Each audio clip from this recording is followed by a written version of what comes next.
Primeiro livro de Samuel, capítulo 9, nós vamos ler a partir do versículo 1. Vou pedir que você não feche sua Bíblia, para que a gente possa ler o capítulo inteiro.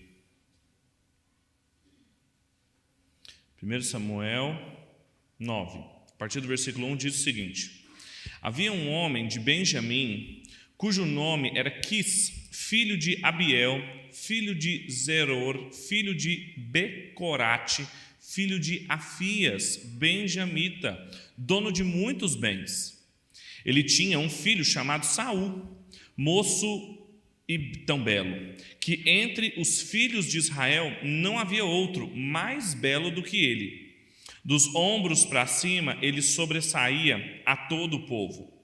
E aconteceu que as jumentas de Quis, pai de Saul, se extraviaram. Então Quis disse a Saul, seu filho: leve agora com você um dos servos e vá procurar as jumentas. Eles atravessaram a região montanhosa de Efraim e a terra de Salissa, mas não as encontraram.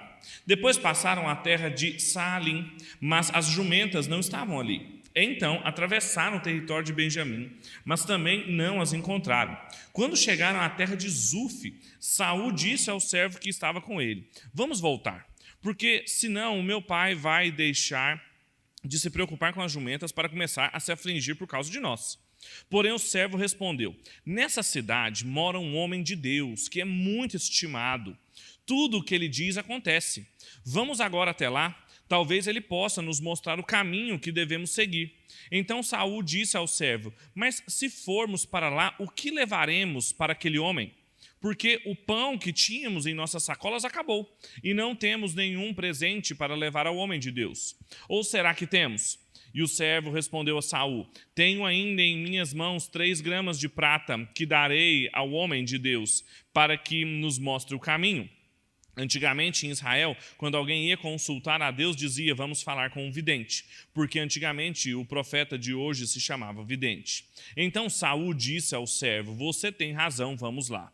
E foram à cidade onde morava o homem de Deus. Quando subiam pela encosta da cidade, encontraram umas moças que saíam para tirar água e lhes perguntaram: o vidente está aqui? Elas responderam: está. Eis que ali vai ele, à sua frente, vá depressa. Hoje ele veio à cidade, porque o povo vai oferecer um sacrifício no alto. Ao entrarem na cidade, vocês o encontrarão, antes que ele suba ao lugar alto para comer. Porque o povo não comerá enquanto ele não chegar, porque ele tem de abençoar o sacrifício, e só depois os convidados irão comer. Vão agora, porque vocês o acharão. Então eles foram até a cidade. Quando estavam entrando, eis que Samuel saiu ao encontro deles para subir ao lugar alto. Ora, um dia antes de Saul chegar, o Senhor tinha revelado isso a Samuel, dizendo: amanhã, a estas horas, enviarei a você um homem da terra de Benjamim, o qual você ungirá por príncipe sobre o meu povo de Israel. E ele livrará o meu povo das mãos dos filisteus. Porque olhei para o meu povo, pois o seu clamor chegou até mim. Quando Samuel viu Saul, o Senhor lhe disse: eis o homem de quem lhe falei. Este dominará sobre o meu povo. Vamos orar? Pai, nós estamos diante da sua palavra, nós pedimos que o Senhor fale conosco, nos instrua, nos use a tua palavra para que ela possa nos ensinar, nos transformar. Ajuda-nos, Deus, a entendermos o que o Senhor espera de nós, para que possamos responder com obediência. É o desejo do nosso coração. Em nome de Cristo Jesus, amém. Existem muitas formas de nós enxergarmos os clamores de uma época. Sejam clamores coletivos, como, por exemplo, os clamores de justiça social, clamores da ciência, clamores das ideologias, das mulheres, dos grupos minoritários dentro de uma sociedade. Sejam clamores individuais, por prazer, por poder, por realização, por satisfação. A gente pode enxergar esses clamores à luz de uma polarização preto no branco, ou seja, nós contra eles, o que tem pouco a ver com a visão de mundo cristã, que não enxerga a coisa como um jogo de soma zero, ou sermos mais generosos e bíblicos na forma de enxergarmos esses clamores como questões genuínas, sendo colocadas muitas vezes com padrões ruins e com propostas ainda piores. Quando a gente está procurando esse tipo de coisa, quando a gente encontra ressonância nesse tipo de clamor, quando a gente lê um livro de uma feminista, quando a gente vê a postagem de alguém bem egoísta e a gente encontra ali ressonância, os desejos, as buscas por realização, os clamores de uma época, podem ser vistos generosamente. A gente pode ser generoso o suficiente para enxergar ali, com honestidade, um pedido, um clamor de uma época. Mas isso não é novo, esses clamores não são novos. É uma condição atávica, é uma condição da própria natureza humana. Sempre o ser humano buscou saciar suas carências onde o seu coração não encontra descanso. Logo no início das Confissões, o bispo de Hipona, Agostinho, diz que o coração do homem continua inquieto até repousar no Senhor. E nesse processo de inquietude e de clamores, existem formas diferentes de tratar essas inquietudes, de tratar e de lidar com esses corações inquietos, seja da época bíblica, seja do nosso próprio tempo. O jeito de Samuel lidar e o jeito de Deus lidar. Nós vemos aqui um Samuel indignado. Nós já vimos nos capítulos anteriores um Samuel indignado, irado contra o pecado do povo, de pedir um rei para Deus, ao mesmo tempo que ele também estava magoado, ferido, porque sabia que parte desse clamor feria e rejeitava ele. E o próprio Deus dizendo, olha, não fique com autopiedade, porque eles não rejeitaram só você, me rejeitaram. E o jeito de Samuel tratar a coisa foi das piores. E claro que isso também é um recurso do autor para ir distinguindo Samuel de Saul, e eu vou explicar depois por que isso. Mas também aqui, e é essa que eu quero chamar a atenção de vocês, existe a postura de Deus em lidar com os clamores do seu povo. Diante de clamores legítimos, mas equivocados. Ainda tem muito o que nos ensinar. O contexto dessa passagem que nós lemos é uma tensão criada na narrativa anterior. No capítulo anterior, no capítulo 8, o povo pede um rei para Samuel. Porque Samuel estava velho, os filhos dele estavam no poder, tinham sido colocados como juízes e eram corruptos. Então o povo falou assim, nós queremos um rei, porque você é velho, os seus filhos não seguem o seu caminho, e nós queremos um rei conforme as nações. O clamor tinha legitimidade, vinha da insatisfação do juizado de Samuel, de como Samuel estava terminando a sua carreira de uma maneira ruim. Por outro lado, eles também tinham uma legitimidade de uma preocupação com segurança. Eles tinham sido dizimados pelos filisteus há pouco, a Arca da Aliança, passaram por traumas políticos, sociais. Mas mesmo assim, não eram legítimos do ponto de vista da fé. Está certo que Samuel viu aquilo como uma rejeição própria, mas Deus mesmo falou, Samuel, não se preocupe, porque eles rejeitaram a mim. Porque Deus não queria que eles vivessem conforme a cidade dos homens. Deus estava construindo um reino, Deus estava restabelecendo seu reinado, arquitetando e construindo a sua cidade com outros padrões. Eles não precisavam de exércitos, não precisavam de reis. O Senhor era quem os protegia. Era uma rejeição ao tipo de fé radical que eles precisavam ter. Deus nunca havia os deixado inseguros. Era o seu pecado que havia colocado eles em insegurança. Ainda assim, Deus atende o pedido do seu povo.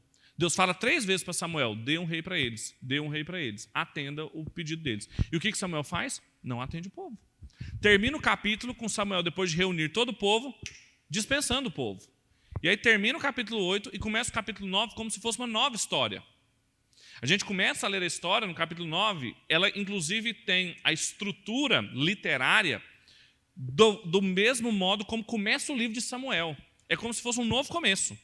É porque terminou a parte de Samuel, e agora começa a parte de Saul, e depois nós teremos a parte de Davi. E, inclusive, começa exatamente o capítulo 9 e 10, exatamente para antagonizar Saul com Samuel e com Davi, mostrar a diferença entre eles, e pior, ligá-lo a Sansão e a todos os relatos que nós lemos no livro de Juízes. E eu vou explicar por quê. O texto começa, como eu mencionei, da mesma forma como Samuel. Da mesma forma como começa a narrativa da vida de Samuel, que liga Samuel e o pai de Samuel a 4 gerações, aqui também liga Saul a 4 gerações. O nome de Saul e Samuel tem a mesma raiz, significa pedido. Pedir, vem da raiz do verbo pedir. Um foi pedido a Deus por Ana, o outro foi um pedido do povo. Além disso, tanto um contra o outro são utilizados contra os filisteus. O ministério deles é contra os filisteus, que os liga a um outro personagem, que é Sansão, que também tinha ligações claras com Samuel, no caso de antagonismo, e aqui no caso com Saul, de proximidade. Por quê? Tanto Saul quanto Sansão vão lutar contra os filisteus, tanto Saul quanto Sansão vão ser cheios do Espírito, tanto Saul quanto Sansão vão ter a capacidade deles retiradas. Quando eles pecarem, o Espírito vai ser retirado deles. E tanto Saul quanto Sansão, quando morrerem, serão humilhados e desejarão morrer. Tentarão suicídio.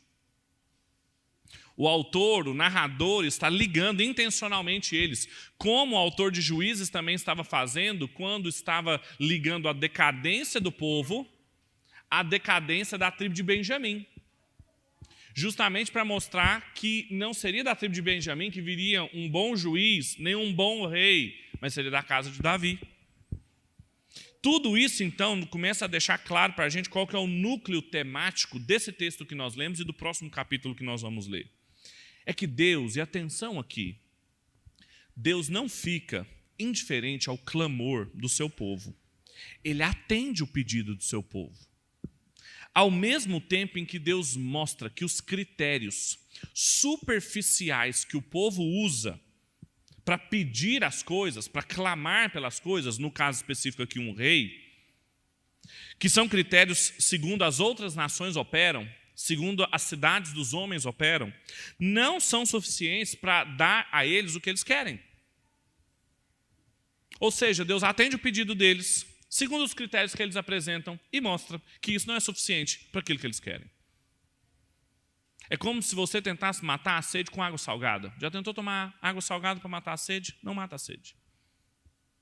É o princípio da idolatria, é o princípio de quebrar a aliança com Deus, é o princípio de você tentar ser satisfeito fora de Deus, ou na linguagem agustiniana, de você tentar descansar o seu coração inquieto fora do Senhor. Toda essa situação que vem se arrastando, meus irmãos, nos últimos livros bíblicos, não são nem nos últimos capítulos, só vai modificar-se quando Deus escolher um rei, não segundo as nações, mas segundo o seu próprio coração, que é o rei Davi. E aí, então, o pequeno Davi, segundo o coração de Deus, vai estabelecer uma nova casa monárquica, a casa de Davi, de onde vai ver o Senhor Jesus, para saciar o nosso coração. Mas antes da gente chegar lá, o que eu gostaria de compartilhar com vocês, o tema de hoje, portanto, é o compromisso de Deus frente às expectativas superficiais dos seres humanos. Compromisso de Deus frente às expectativas superficiais dos seres humanos. Como que Deus age frente a essas inquietudes humanas? O que Deus faz? Como que Deus atende às nossas expectativas? Como que Deus atende às nossas carências? Bem, de acordo com as cenas desses capítulos, quando a gente está lidando com narrativas bíblicas, a gente tem que dividir de acordo com as cenas, nós podemos dizer que Deus, frente às expectativas superficiais dos seres humanos, não fica insensível, não fica indolente e não fica imparcial. Nós vamos ver ao longo do texto e pelas falas do próprio Deus que, de fato, ele não é insensível ao seu povo, ao mesmo tempo em que ele não é indolente e nem imparcial. E eu gostaria de explorar cada um desses pontos. Em primeiro lugar, insensível, de acordo com essa narrativa que nós lemos aqui. Veja como que o capítulo 8 havia terminado de uma maneira tensa. O autor deixou uma tensão no ar. Já viu quando termina um episódio da novela ou da sua série favorita, em que termina e você fala, não é possível que terminou assim, vou ser obrigado a assistir um outro episódio. E outro, e quando você viu, você maratonou a série, não é? Está preso lá no Netflix ou no Amazon Prime. O que acontece aqui? É uma tensão. O autor mostrou que Samuel não obedece a Deus, resolve, então, dispensar o povo. E Deus que tinha falado 3 vezes para Samuel, dá um rei para eles. Dê um rei. Samuel não dá. E aí começa uma nova história. Tinha um homem chamado Quis, muito rico, que perdeu umas jumentas. e ele mandou o filho dele, chamado Saul, ir atrás das jumentas. E aí andaram a tribo de Benjamim inteira. Na geografia bíblica, às vezes essas cidades você não conhece muito bem, você não se lembra nas aulas de geografia bíblica, mas são cidades longínquas uma das outras. Até o ponto deles terem andado tanto que Saul falou assim para o escravo, vamos voltar. Porque daqui a pouco eles não estão preocupados com as jumentas mais, vão estar preocupados com a gente. A gente cruzou a tribo de Benjamim. E aí o escravo fala assim, bem, aqui tem, e aí toda a narrativa que a gente leu. O que um dos comentaristas, o Bruce Waltke, vai chamar a atenção para o fato de que Deus, apesar de Samuel ter ignorado a sua palavra no capítulo anterior, Deus não ficou parado. Deus continuava agindo nos bastidores. Como disse o Senhor Jesus e havia nos ensinado no Evangelho, o meu Pai, eu trabalho porque o meu Pai trabalha. Meu Pai não está parado. Deus não está sentado num trono imóvel, esperando uma oração nossa para que ele, vou atender, e aí movimente a mão dele para fazer alguma coisa. Deus controla a história. E através de jumentas, através de um escravo, que a gente nem sabe o nome dele, através de um vidente, que até o meio do capítulo a gente nem sabia que era Samuel, através de umas mulheres, através de uma série de acasos, entre aspas, sabe, oportunidades, de repente as jumentas desapareceram. De repente, Saul não tinha nada no bolso, mas os escravos dele tinham 3 gramas de prata. De repente, eles chegaram numa cidade que tinha um vidente. De repente, o vidente estava quase chegando ali. Se eles entrassem na cidade, eles iam pegar o vidente. Meu Deus, quantas oportunidades boas. Chama providência. Deus estava trabalhando. E aí, então, ele para. E apesar das desobediências de Samuel, aqui quem está no controle da história é o Senhor. E mostra quem é o protagonista da história, o Senhor, e diz quem está no controle. Depois dessa série de acasos e coincidências, Deus vai e fala com Samuel. E aí a gente interpreta tudo o que passou. Samuel, deixa eu te falar, vai chegar um homem aí, assim, que aconteceu isso. Eu te enviei. Você vai ungí-lo rei, porque ele vai governar o meu povo. Meu aparece 3 vezes aí, meu povo, porque eu ouvi o clamor do meu povo. Ele vai dominar o meu povo. É como se ele estivesse falando assim, Samuel, você dispensou o povo, você não me obedeceu, eu mandei ele até aí. É esse rapaz aí que você vai ungir. E pronto, acabou. É o meu povo, eu enviei o homem até você, eu ouvi o clamor do meu povo, chegou até mim, nada vai mudar na aliança, eu continuo sendo o Senhor do meu povo, eles continuam me obedecendo, porque eu não sou insensível ao clamor do meu povo. Eu sou o Senhor seu Deus. Quando a gente entende isso, nessa primeira parte da narrativa que nós lemos, e nós nos perguntamos o que isso significa para nós hoje, uma das primeiras coisas que o coração humano inquieto, que faz buscar nos padrões das cidades dos homens, as respostas, sejam coletivas ou individuais, para a sua inquietude, é que Deus não é insensível ao seu povo. Ele não faz vistas grossas ao que está acontecendo. Nós não servimos, adoramos, estamos em relação com o Deus dos filósofos, que é o motor imóvel, ou o Deus impassivo, apático, que para ser perfeito, Platão, Aristóteles e todos os seus seguidores precisaram que fosse sem sentimentos.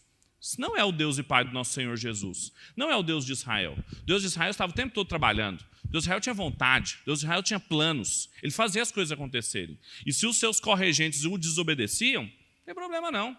Dispensou o povo, Samuel? Não tem problema. Vai reunir o povo de novo. E vai ungir Saul rei. Porque é ele que vai governar o meu povo. Porque o povo é meu, Samuel.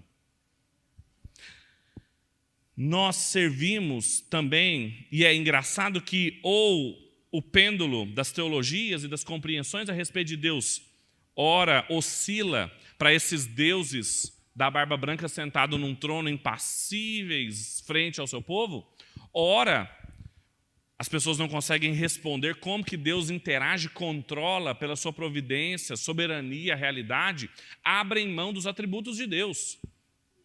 Frente ao sofrimento legítimo, novamente os clamores da cidade, as injustiças, as vulnerabilidades. Recentemente, um teólogo brasileiro, pentecostal, outrora lúcido atualmente nem cristão mais, operando segundo padrões pagãos, vem dizer que não consegue entender aqueles que falam da soberania de Deus frente ao sofrimento. Prefere abrir mão de atributos de Deus, do controle dele na história, claramente bíblicos, para salvar a reputação de Deus. O nosso Deus não é o Deus dos filósofos, o nosso Deus não é o Deus do Ricardo Gondim. Nós não precisamos ficar constrangidos com os acasos, com o sofrimento, com as pragas, com as pandemias. O nosso Deus sempre foi o Deus das pragas. Como Peter Lythard mostra, ele inclusive usava isso para arruinar os reinados humanos e para mostrar que todos eles vão cair. Todos. O nosso Deus trabalha nos bastidores. Ele faz ruir os reinos humanos. E é só isso que traz esperança para nós. Não é o Deus que abriu mão de conhecer o futuro, como diz o teólogo brasileiro. Não é o Deus que não tem envolvimento com o homem, que não sabe o que aconteceu nos movimentos de sofrimento. Não, Deus sabe. Deus sabe exatamente o que aconteceu. Deus controla. Deus é soberano. Esse Deus que pintam muitas vezes mais parece com Saul, que não sabia de nada, não sabia quem era o vidente, não sabia o que estava acontecendo, não tinha dinheiro, não sabia de nada, do que com o Deus de Israel, que estava no controle da situação. Os padrões mundanos que não nos oferecem esperança. Nosso Deus não é insensível a nós. Essa é a primeira lição do texto. Mas, além disso, o texto continua e ele vai nos mostrar que, frente às expectativas superficiais dos seres humanos, Deus, além de não ser insensível, ele também não é indolente. Vamos ver o que diz a partir do versículo 16. Acompanhe na sua Bíblia. Ora, um dia antes de Saul chegar, o Senhor tinha revelado isso a Samuel, dizendo: amanhã, a essas horas, enviarei a você um homem da terra de Benjamim, o qual você ungirá por príncipe, segundo o meu povo de Israel. E ele livrará o meu povo das mãos dos filisteus, porque olhei para o meu povo, pois o seu clamor chegou até mim. Quando Samuel viu Saul, o Senhor lhe disse: eis o homem de quem lhe falei, este dominará sobre o meu povo. Saul se aproximou de Samuel no meio do portão e disse: peço que por favor me mostre onde é a casa do vidente. Samuel respondeu para Saul: eu sou o vidente. Suba diante de mim ao lugar alto, hoje vocês comerão comigo. Pela manhã eu deixarei ir e lhe contarei tudo o que está no seu coração. Quantas jumentas que perderam há 3 dias, não se preocupe com elas, porque já foram encontradas. E para quem está reservado tudo o que é precioso em Israel? Será que não é para você e para toda a casa do seu pai? Então Saul respondeu: por acaso não sou eu um benjamita da menor das tribos de Israel? E não é a minha família a menor de todas as famílias das tribos de Benjamim? Por que então você fala com tais palavras? Samuel levou Saul e o servo dele à sala de jantar, lhes deu um lugar de honra entre os convidados, que eram cerca de 30 pessoas. Então Samuel disse ao cozinheiro: traga aquela porção que eu lhe entreguei, aquela que eu lhe pedi para deixar reservada. O cozinheiro pegou a coxa com o que havia nela e pôs diante de Saul. Então Samuel disse: aqui está o que foi reservado. Pegue e coma, pois foi guardado para você, para essa ocasião, quando eu disse convidei o povo. Assim Saul comeu com Samuel naquele dia. Depois desceram do lugar alto para a cidade. Samuel falou com Saul no terraço. Levantaram-se de madrugada, quase ao raiar do dia, e Samuel chamou Saul para o terraço, dizendo: levanta-se, e eu irei com você para lhe indicar o caminho. Saul levantou-se, saíram ambos, ele e Samuel. Quando estavam chegando à extremidade da cidade, Samuel disse a Saul: diga ao servo que passe à frente de nós. E você, quando ele estiver indo embora, espere um pouco, para que eu possa transmitir a você a palavra de Deus. Samuel pegou um vaso de azeite e derramou sobre a cabeça de Saul. Então ele o beijou e disse: o Senhor está ungindo você como príncipe sobre a sua herança, o povo de Israel. Hoje, quando você se afastar de mim, encontrará 2 homens junto ao túmulo de Raquel, no território de Benjamim, em Zelza. Eles lhe dirão: já foram achadas as jumentas que você foi procurar. E eis que agora o seu pai já não pensa do caso delas e está aflito por causa de vocês, dizendo: o que posso fazer por meu filho? Ao seguir adiante, você chegará ao carvalho de Tabor. Ali virão ao seu encontro 3 homens e vão subindo a Deus em Betel. Um estará levando 3 cabritos, outro 3 pães e outro um odre de vinho. Eles irão saudar vocês e lhe darão 2 pães que você deve aceitar. Então você seguirá para Gibeá Elohim, onde está a guarnição dos filisteus. Ao entrar na cidade, você encontrará um grupo de profetas que descem do lugar alto. Eles estarão tocando liras, tambores, flautas e harpas, e estarão profetizando. O Espírito do Senhor se apossará de você, e você profetizará com eles, e será mudado em outro homem. Quando esses sinais se cumprirem, faça que a ocasião exigir, porque Deus está com você. Vá na minha frente para Gilgal, e eis que eu descerei para junto de você, a fim de oferecer holocaustos e apresentar oferta pacífica. Espere 7 dias até que eu venha para junto de você e diga o que você deve fazer. Aconteceu que no momento em que Saul se virou para se despedir de Saul, Deus lhe mudou o coração. E todos esses sinais aconteceram naquele mesmo dia. Quando eles chegaram em Gibeá, eis que um grupo de profetas saiu ao encontro deles. O Espírito de Deus se apossou de Saul e ele profetizou no meio deles. Todos os que já o conheciam, vendo que ele profetizava com os profetas, perguntaram uns aos outros: o que aconteceu com o filho de Quis? Está também Saul entre os profetas? Então um homem do lugar perguntou: e quem é o pai dos outros? Por isso surgiu um provérbio: está também Saul entre os profetas? E depois de profetizar, Saul seguiu para o alto do monte. O tio de Saul perguntou a ele e ao seu servo: onde vocês foram? Saul respondeu: fomos procurar as jumentas. E quando vimos que não apareciam, fomos falar com Samuel. Então o tio de Saul disse: conte-me, por favor, o que Samuel disse a vocês. E Saul respondeu: ele nos disse que as jumentas tinham sido encontradas. Porém, Saul não contou ao tio o que Samuel tinha dito a respeito do reino. Veja como que a narrativa se desenrola depois que Deus interpreta o que já havia acontecido e ordena a Samuel o que deveria acontecer. Se por um lado Deus é fiel e compassivo ao seu povo, não sendo insensível, indiferente a eles, ele não é indolente. E aqui tem algumas características, alguns detalhes no texto que nos passam desapercebidos se nós não nos atentamos ao que o autor está fazendo aqui. Por quê? Quando Deus atende o pedido do povo, dando um rei segundo os padrões da cidade dos homens, ele está também julgando o povo. Ele está também agindo com parcialidade, ele está sendo duro com o povo, atendendo o povo. Eles pediram um rei segundo padrões da cidade dos homens. Ok, eu vou dar para eles exatamente o que eles querem. Veja, existem muitas coisas aqui de um rei à semelhança das nações. Isso fica claro lá no começo da apresentação dele. Para começar, Saul era de uma casa muito rica. Muito diferente de Davi, por exemplo. A gente vai ver esses contrastes depois, mas o pequenino Davi, pobre, pastor de ovelhas, não tem nada a ver com Saul. Saul era rico. Vocês vão ver no capítulo seguinte que Saul estava arando a terra com bois. Ele nem arava a terra com jumenta. Ele arava a terra com boi. Ele era muito rico. O pai dele era muito rico. Além disso, ele era bonito, ele era grande, ele estava acima de todo mundo, ele era grandão, ele era bonito. Além disso, ele não conhecia Samuel. Havia um ditado, a parte do livro sobre Samuel tinha terminado dizendo que todos conheciam Samuel. Não havia ninguém em Israel que não conhecia Samuel, porque a sua palavra não voltava vazia. Mas tinha um cara que não conhecia Samuel, Saul. O escravo dele falou assim: tem um vidente aqui nessa cidade, que a palavra dele é sempre certeira. E ele falou assim: quem é? Saul não conhecia Samuel.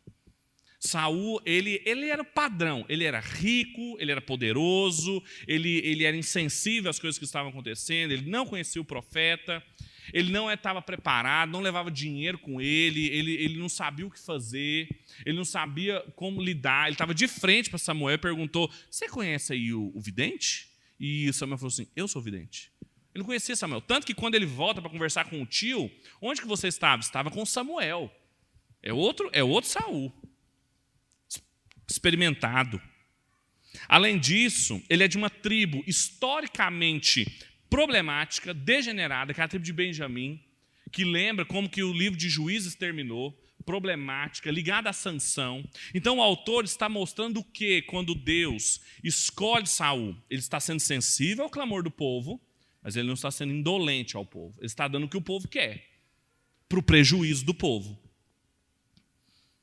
A gente só vai ver como que Saul é inseguro e incapaz no final do capítulo 10 mesmo, para trazer segurança ao povo, para poder dar o que o povo queria. Além disso, há um outro ponto que Deus não se mostra indolente ao pedido do povo, que Deus não chama Saul de rei. Veja que há um detalhe no versículo 16 que fala, ele será o príncipe ou o chefe. A palavra é diferente para rei e chefe no original. E ele fala, ele vai dominar sobre o meu povo. Essa palavra também nunca apareceu para reinar no Antigo Testamento. A palavra é para refrear, reter. É como se Deus estivesse falando, olha, ele não reinará, mas refreará, reterá o meu povo. Uma outra coisa que é uma diferença também sutil, diz que Samuel pegou uma botija para ungir Saul. Não pegou um chifre para ungir, como ele fez com Davi. E como dizia também do chifre, da profecia de Ana, que seria a força, sempre foi o sinônimo de força, o chifre do Senhor, é por causa do óleo da unção. Não foi um chifre, não veio de um chifre de um animal o óleo derramado, foi de uma botija. Todos eles para diferenciar, todos eles para mostrar que Saul era o rei que eles queriam, era o rei pedido pelo povo, segundo os padrões das cidades dos homens. Além disso, tem um outro ponto interessante que é bem confuso aqui. Saul começa a profetizar. No meio do capítulo, ele encontra com os profetas. Samuel, depois de ungir, ele falou assim, olha, vai acontecer uma série de coisas. E Samuel, com isso, o que ele estava querendo fazer? Ele estava confirmando a unção dele e mostrando como ele era também um profeta. Vai acontecer isso quando você sair daqui. E é engraçado que cada uma das coisas que acontecem é justamente para corrigir os pontos falhos que Saul tinha se mostrado. Ele ia encontrar gente para dar coisas para ele que ele não tinha mais, ele não tinha pão e ele ia encontrar gente com pão, ele não tinha o que oferecer para o profeta, ele ia encontrar o que tinha para oferecer, e ele ia encontrar os profetas e ele ia começar a profetizar. Isso é muito irônico, porque Saul é o único rei em todo o Antigo Testamento que profetiza, nos padrões do profetismo do Antigo Testamento. É irônico, o Walter Brueggemann vai dizer, porque o povo queria um rei militar, estrategista, que defendesse o povo, e Deus dá um profeta. Tanto que quando ele chega lá, o povo fala assim, meu Deus, o que aconteceu com o filho de Quis? Virou um profeta? Agora fica profetizando? Ele não é o que a gente quer. Essa é a conclusão do capítulo 10. Ele não é o que a gente quer, mas foi o que vocês pediram. Foi o que vocês pediram. Há um detalhe aqui, que não é o centro da minha argumentação, mas é importante dizer que, veja a diferença, isso não é um padrão, e a gente tem que tomar muito cuidado com as narrativas de que usarem hoje como que o Espírito tomou Saul e ele começou a profetizar, e muitas pessoas usam isso numa hermenêutica pentecostal para dizer que é ainda o padrão também, para que quando o Espírito de Deus nos toma, a gente passa a profetizar, mas veja como isso era temporário. À medida em que Saul pecou, ele deixou de profetizar e dizia muito mais respeito ao juízo de Deus sobre Israel do que propriamente dito uma bênção e um sinal de que Saul era um homem de Deus. E a mudança do coração, a transformação dele é que era o duradouro, ao invés do que era transitório, o movimento de êxtase. Sempre assim, e a gente tem que tomar cuidado com essas espiritualidades muito performáticas que nos vendem, quando na verdade Deus quer alguém segundo o seu coração. Mas esse não é o ponto. Quando a gente entende tudo isso, como que Deus com mudanças sutis vai mostrando que ele não é indolente, é porque quando ele trata esses corações inquietos e nas suas expectativas, sejam individuais ou coletivas, mostrando que não é indolente, é porque ele não passará a mão nas nossas cabeças. É que ele não ignorará a sua santidade, a sua lei, ele não permitirá que ela seja desrespeitada sem consequências. Deus não permitirá que a sua lei seja quebrada sem que a gente caia em contradições. Não é possível que a gente quebre a lei de Deus sem colher em nós mesmos as consequências. O povo pediu um rei segundo as nações, Deus deu. Agora, isso ainda acontece conosco e não vem na forma de um raio na nossa cabeça. A gente pensa que quando a gente peca, quando a gente quebra a lei de Deus, a gente vai ser atropelado na esquina. Não. O apóstolo Paulo, em Romanos, no capítulo 1, diz que isso vem na forma de pensamentos reprováveis, de desejos vergonhosos, de vontades desprezíveis, raciocínios falhos, gente pensando errado sobre casamento, sobre família, sobre criação de filhos, sobre si mesmo. Gente pensando errado sobre política, gente pensando errado sobre emprego. É consequência do pecado. É quebra da aliança de Deus. É porque não conheceram a Deus, nem o glorificaram, mas trocaram a glória do Deus insubstituível pelas criaturas. Deus os entregou às suas paixões reprováveis, aos seus raciocínios falaciosos. Essa é a consequência. Foi o que está acontecendo aqui com Saul. A ponto de quando Samuel, e é o que nós vamos ler agora, apresenta diante do povo o rei, eles falam assim, os filhos de Belial, o texto termina, spoiler, né, como o texto termina, o texto termina com os filhos de Belial falando assim, esse homem não pode nos trazer segurança, não, pois foi o que vocês pediram. Todas as vezes que a gente pede, que a gente tem as expectativas, que o nosso coração inquieto busca fora do Senhor ou contra o Senhor nos entrega a nós mesmos, atende os nossos pedidos, mas não de forma indolente. E a gente colhe em nós mesmos as consequências. Essa é a terceira e última lição, que Deus não fica imparcial, Deus não fica neutro, Deus não fica impune diante de nós. Veja o que diz a partir do versículo 17 do capítulo 10. Samuel convocou todo o povo para comparecer diante do Senhor em Mispa e disse aos filhos de Israel, assim diz o Senhor, o Deus de Israel, eu tirei Israel do Egito e os livrei das mãos dos egípcios e das mãos de todos os reinos que os oprimiam. Mas hoje vocês rejeitaram o seu Deus, que os livrou de todos os seus males e trabalhos. Vocês lhes disseram, não, queremos um rei sobre nós. Agora, pois, reúnam-se diante do Senhor por tribo e grupos de milhares. Samuel fez com que todas as tribos se aproximassem, e a tribo sorteada foi Benjamim. Então Samuel chamou a tribo de Benjamim pelas suas famílias, e a que foi indicada foi a família de Matri. E da família de Matri foi indicado Saul, filho de Quis. Mas quando procuraram, não puderam encontrá-lo. Então perguntaram ao Senhor se aquele homem já havia chegado ali. E o Senhor respondeu, ele está ali escondido entre a bagagem. Então correram e tiraram de lá, ele ficou de pé no meio do povo e era o mais alto de todos, dos ombros para cima, ele sobressaía a todo o povo. Então Samuel disse a todo o povo, vocês estão vendo quem o Senhor escolheu? Pois em todo o povo não há ninguém semelhante a ele. Então todo o povo começou a gritar, viva o rei! Samuel explicou ao povo o direito do reino, escreveu num livro e pôs diante do Senhor. Então Samuel despediu o povo e cada um foi para sua casa. E também Saul foi para sua casa em Gibeá. Como ele foi uma tropa de homens cujo coração Deus havia tocado. Mas alguns homens malignos disseram, como poderá esse homem nos salvar? E o desprezaram e não lhe trouxeram presentes. Mas Saul fez-se de surdo.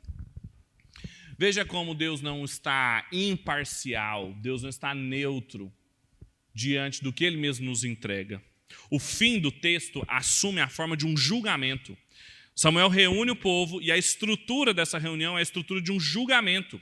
As únicas vezes que uma reunião semelhante a essa aconteceu não foi para ungir reis, foi para julgar o povo. Ele chama a atenção do povo, através de um mensageiro, acusa o povo, faz uma narrativa das obras de salvação do Senhor, eu te tirei do Egito, eu sou o seu Deus, é o pacto, é a aliança. Acusa de terem rejeitado, de quebrarem a aliança, então faz um sorteio. Sabe quantas vezes foram feitos sorteios dessa forma no Antigo Testamento? Só duas, com Acã e com Jonatas, filho de Saul, porque tinham cometido pecados graves. Acã tinha escondido tesouros dos cananeus que não deveriam ter sido escondidos. E Jonatas comeu de um jejum que Saul tinha convocado. E então o sorteio era para indicar quem era o acusado de ser punido. É como se fossem também indicar. E Saul, que já sabia o que tinha acontecido, já tinha sido ungido, o chefe de Israel, aonde ele estava? Escondido. É muito irônico que um homem gigante, e o texto novamente diz que ele, no meio do povo, se sobressaía, estava escondido atrás das malas. Haja mala para esconder esse rapaz. E não é a primeira vez que um corregente se esconde de Deus. Lembra de Gênesis, capítulo 3, quando Adão e Eva pecaram o Senhor, viram que estavam nus e se esconderam. E perguntaram ao Senhor, esse rapaz não está aqui? Ele falou assim, está escondido. Não sei onde que ele está. Eis quem o Senhor escolheu para vocês. E o que o povo faz? Grita, viva o rei. Viva o rei.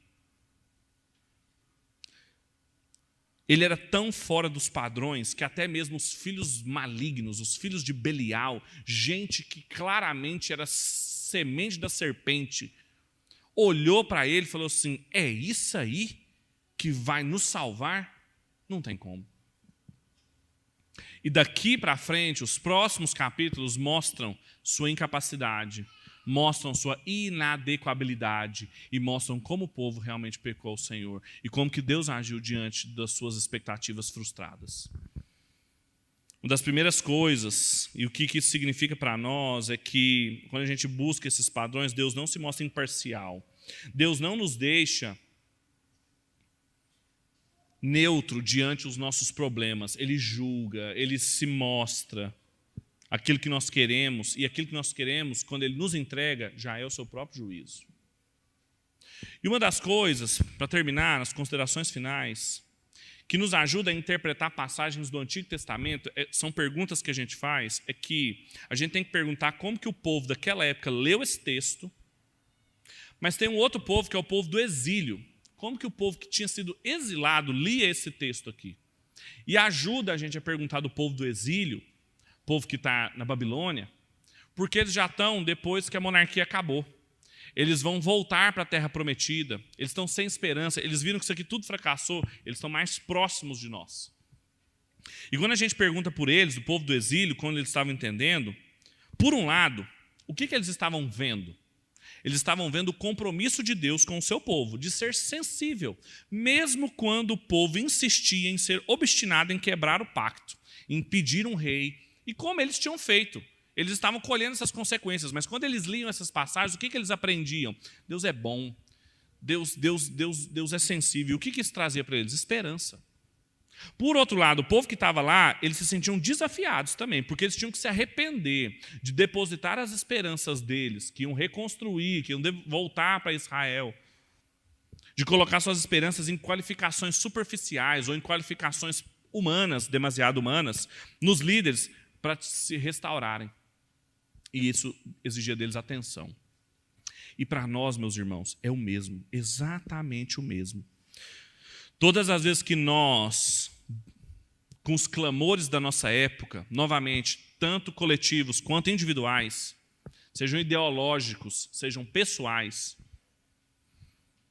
quando os nossos corações inquietos não repousam no Senhor, quando nós não encontramos na casa de Davi o repouso, no Senhor Jesus, um rei segundo o coração de Deus, mas buscamos em outros padrões, por um lado a gente tem que lembrar que o Senhor é sensível a nós, misericordioso, isso nos traz esperança, mas por outro lado, nós precisamos ter muito cuidado e nos arrependermos, porque Ele não é indolente e nem imparcial, e Ele julga os pecados, mesmo do seu povo. E atender muitas orações e pedidos nossos, desejos, sejam coletivos, sejam individuais, pode ser o meio de Deus julgar o seu povo. E o Senhor Jesus, além de todas as respostas superficiais, inadequadas, humanas, demasiado humanas, é Ele que mostra a sensibilidade de Deus. É Ele que mostra a postura de Deus. É Ele que mostra a parcialidade de Deus. E é isso que parece que os teólogos não conseguem entender, os que abrem mão do comando de Deus, do controle da história. De que diante do sofrimento, diante da miséria, diante dos nossos corações inquietos, é Deus, em Cristo Jesus, que nos traz esperança. É quando nós olhamos para esses padrões de vida conjugal, de sexualidade, de política, de construção familiar, de profissão, de ministério, e a gente não encontra satisfação, nosso coração permanece inquieto, mesmo depois de ter tentado tudo. A gente só vai encontrar repouso, como Israel encontrou repouso, num rei segundo o coração de Deus. E a igreja também só encontra repouso no rei segundo o coração de Deus, que é o Senhor Jesus. Isso vale para nós. O Senhor é sensível a nós por causa do Senhor Jesus. Nele nós encontramos toda a sensibilidade de Deus. Deus não é sensível a nós fazendo a nossa vontade. Deus é sensível a nós nos dando a oportunidade de sermos salvos em Cristo. Deus não é indolente ao nosso pecado por causa de Cristo, por causa da sua obra na cruz. E Deus não é imparcial, fazendo Cristo sofrer, para que nós que temos fé nele não precisamos mais sofrer. Há uma história, há uma narrativa sendo desenvolvida, há um dia do juízo. Essa é a esperança nossa. A gente não precisa tentar defender Deus, a gente não precisa tentar defender a reputação de Deus como se ele precisasse disso contra as misérias, contra as mortes, contra as injustiças, contra as cidades dos homens e os padrões mundanos. Deus não tem compromisso com isso. Deus tem compromisso com o Senhor Jesus, o reino dele, os padrões dele e a história dele. Ele nasceu já, viveu aqui, restabeleceu o seu reino, ressuscitou, reafirmou todas as ordenanças criacionais e retornará. Essa é a esperança cristã. E é isso que nos faz ter esperança também, mesmo em dias difíceis, sem colocar o nosso coração inquieto em outras esperanças, mas encontrar repouso no Senhor. Vamos orar? Feche seus olhos.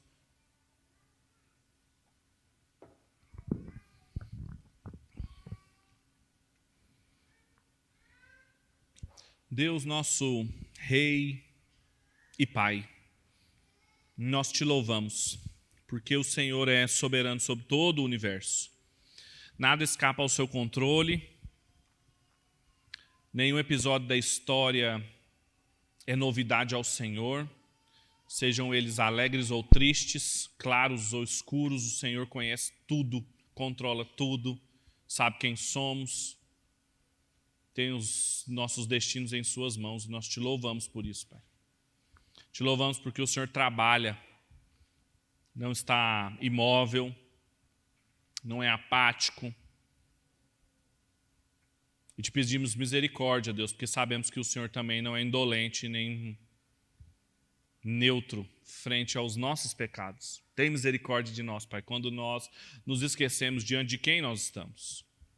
Diante de quem nós estamos quando o nosso coração inquieto pede aquilo que é contrário ao Senhor, que não tem nada a ver com os seus planos para a nossa vida, para a nossa família, para o nosso trabalho, para a nossa igreja. Tem misericórdia de nós, Pai, tem misericórdia de nós.